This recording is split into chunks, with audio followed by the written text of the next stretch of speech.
Easter శుభాకాంక్షలు మీ అందరికీ తెలియజేస్తూ ఉన్నాను. మరి 2020వ సంవత్సరము, మరి ఈ సంవత్సరం ఇలాగన మనమందరము కలిసి ఈ విధముగా ప్రభు యొక్క సన్నిధిలో మాట్లాడడానికి ప్రభు ఇచ్చినటువంటి అవకాశమునకు ప్రభువునకు వందనము చెల్లిస్తున్నాను. మీ అందరూ బాగున్నారు కదా? అమ్మ అందరు క్షేమమే కదండి?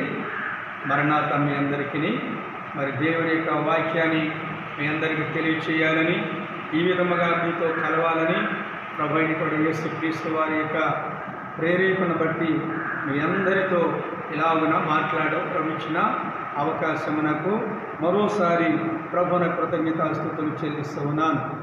అలాగే మరి చిన్న ప్రార్థన చేసుకుని మరి దేవుని యొక్క వాక్యాన్ని మీకు నేను వినిపిస్తాను. ప్రార్థన చేసుకుందాము.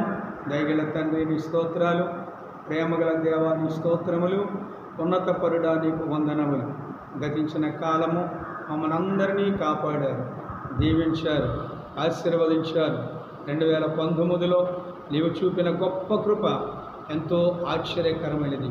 తిరిగి మరలా 2020లో నిన్ను కలచడానికి, ప్రార్థించడానికి, ఈ విధముగా నిన్ను స్తుతించడానికి మాకిచ్చిన గొప్ప అవకాశము కొందరము చెల్లిస్తూ, మీరు మాతో ఉండి, మా సంఘాలలో ఉండి, బిడ్డలలో ఉండి, ఆయా యొక్క సంఘాలను, ఆయా ప్రజలను ఆదరించి, ఘనపరిచి, బలపరిచి, దీవించమని యేసు నామములో అడిగి వేడుకుంటున్నాము తండ్రి. ఆమేన్. దేవుని యొక్క వాక్య గ్రంథంలో నుండి కొన్ని మాటలు మనం ధ్యానం చేసుకుందాం.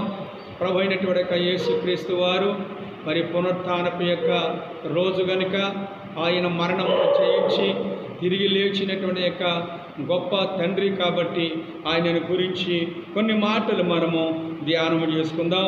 లూకాసు సువార్త 24వ అధ్యాయము 6వ వచనములో నుండి దేవుని యొక్క వాక్యాన్ని మనము చదువుకుందాం.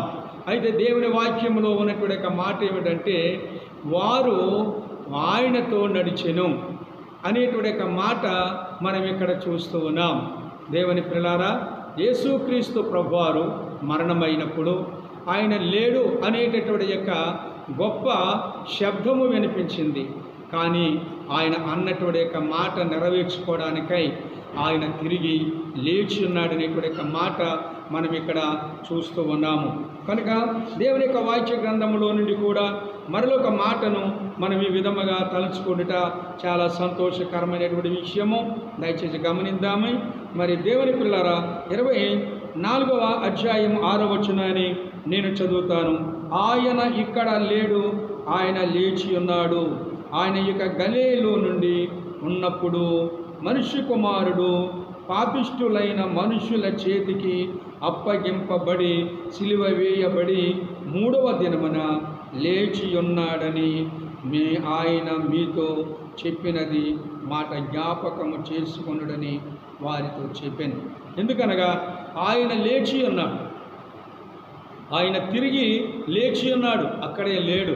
ఎందుకంటే మాట ఇచ్చాడు గనుక 3వ దినమున తిరిగి లేస్తానని ఆయన చెప్పినటువంటి మాట ప్రకారము ఆయన తిరిగి లేచి ఉన్నాడు. ఇది అద్భుతమైనటువంటి కార్యము. ఇంతవరకు 2000 సంవత్సరాల వరకును యేసుక్రీస్తు ప్రభువారు 3.5 సంవత్సరాలు లోకములో ఉండి అనేకమైన అద్భుతములు చేసి, కార్యములు చేసి, ఆయన తిరిగి లేచినటువంటి యొక్క మొదటి వాడు, ఈ లోకమునకు మొదటి పునరుత్థానము తెచ్చిన గొప్పవాడు మన యేసుక్రీస్తు ప్రభువే. ఇది మొదటి యొక్క మాటగా నేను మీకు తెలియజేస్తున్నాను. ఇక రెండవదిగా వారితో మాట్లాడెను. 32వ వచనములో చూసినట్లయితే ఆయన వారితో మాట్లాడినటువంటి గొప్ప దేవుడని వాక్యములో ఉన్నది. అప్పుడు వారు ఆయన త్రోవలో మనతో మాట్లాడుచు లేఖనమును మనకు బోధించుచు ఉన్నప్పుడు మన హృదయములను ఆయన మండుచుండగా అని ఒకనితో ఒకడు చెప్పుకొనుచుండిరి. దేవుని యొక్క వాక్య గ్రంథంలో ఆయన వారితో మాట్లాడాడు. ఒకవేళ మాట్లాడలేదు అనడానికి లేదు. లేచినటువంటి యొక్క గొప్ప దేవుడు, ఉన్నతమైనటువంటి యొక్క దేవుడు, పునరుత్థానుడైన దేవుడు వారితో మాట్లాడడం అనేది గొప్ప విషయం. సమాధిలో నుండి తిరిగి లేచి సమాధిలో నుండి లేచిన తరువాత మనుషులతో నడవడము, తన శిష్యులతో నడవడము అది సామాన్యమైనటువంటి పని కాదు. అది ఎవరును ఇంతవరకును అలాగున జరిగించలేదు. అలాగనే వారి యొక్క మనస్సులో ఆయన నిలిచి ఉన్నాడు, లేక వారి మధ్యను ఆయన నిలిచున్నాడు. 36వ వచనం. కనుక వారి మధ్య నిలిచి ఉన్నాడు. ఒక మనిషి ఎలాగైతే వారితో ఉంటాడో, ఒక మనిషి ఎలాగైతే మరి వారితో సంచారం చేస్తాడో, వారితో నడుస్తాడో, వారి మధ్య నడుస్తాడో, అలాగ ప్రభు అయినటువంటి యేసు వారి మధ్య నడిచి నేను పునరుత్థానుడై మరణమును జయించినటువంటి యొక్క మరణశీలుడై జయశీలుడై ఈ వేళ మనకు పునరుత్థాన దినాన్ని ఆయన ప్రారంభించిన గొప్పవాడు. పునరుత్థాన దినము అనగా ఇది ఇంతవరకు 2000 సంవత్సరాలకు ముందు కానీ వెనుక కానీ జరిగినటువంటి యొక్క కాలములో, ఏ యుగములో, ఏ యొక్క జగత్తులో, ఏ యొక్క కాలములో కూడా అట్లాంటి యొక్క మరి పునరుత్థానం అనేది జరగలేదు. ఇక 4వదిగా మనం చూసినట్లయితే వారి ఎదుట భరించెను. దేవుని యొక్క మాటను మనము ఒకసారి ఆలోచన చేద్దాం. 24వ అధ్యాయంలో ఉన్నటువంటి ఒక మాటను 42వ వచనములో చూసినట్లయితే ఆయన దానిని తీసుకొని వారి ఎదుట భుజించెను.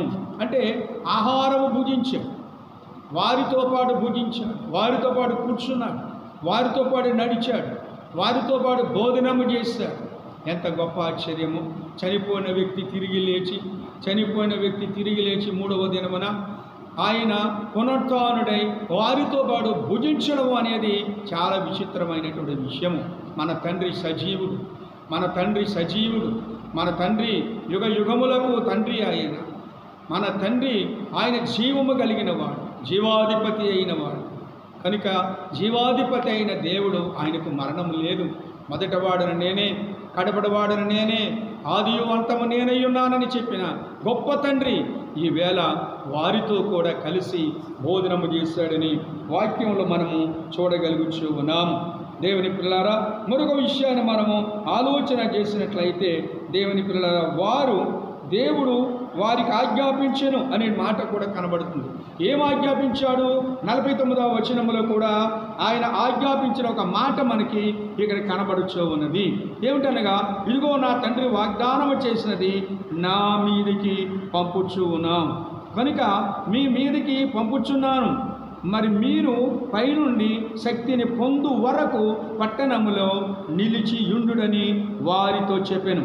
కనుక దేవుడు వారిని ఆశీర్వదిస్తున్నాడు. ఈ విధముగా దేవుడు వారిని ఆశీర్వదిస్తూ ఉన్నాడు, ఆజ్ఞాపిస్తూ ఉన్నాడు. మీరు వెళ్ళండి, మీకెందుకు, నేను ఉన్నాను, సజీవుడైన వాడు నేను ఉన్నాను, మరి సజీవమైనటువంటి యొక్క గొప్ప తండ్రి నేను ఉన్నాను అనేటువంటి ఒక మాట వారికి తెలియపరుస్తూ, మీరు వెళ్ళండి, పట్టణంలోకి వెళ్ళండి, దేవుడు తన ఆత్మను మీ మీద పంపిస్తూ ఉన్నాడు, దేవుడు సహాయముగా ఉన్నాడు, మీరు దిగులు పడక్కర్లేదు, నేను సజీవుడను, యుగ యుగములు ఉండిన వాడను, యుగ యుగాలు కూడా ఉండేవాడను, మీతో నేను ఉంటాను, మీ మధ్య నేను ఉంటాను, మీ కూడానే నేను ఉంటాను అని వాళ్ళని దీవించి ఆజ్ఞాపించి పంపించుచున్న ఈ గొప్ప మరి వచనమును బట్టి దేవుడిచ్చినటువంటి గొప్ప విషయాన్ని మనం ఆలోచన చేస్తున్నాం. అదే మాట మరి 59లో కూడా దేవుడు వారిని ఆశీర్వదించెను. దేవుడు వారిని ఆశీర్వదించాడు, వారితో పాటు ఆయన ఉన్నాడు. ఎందుకనగా దేవుడు లేనిదే, ఆయన లేనిదే, ఆయన మాట లేనిదే ఏ విధముగా కూడా మరి ఏమి మనము చేయలేమో.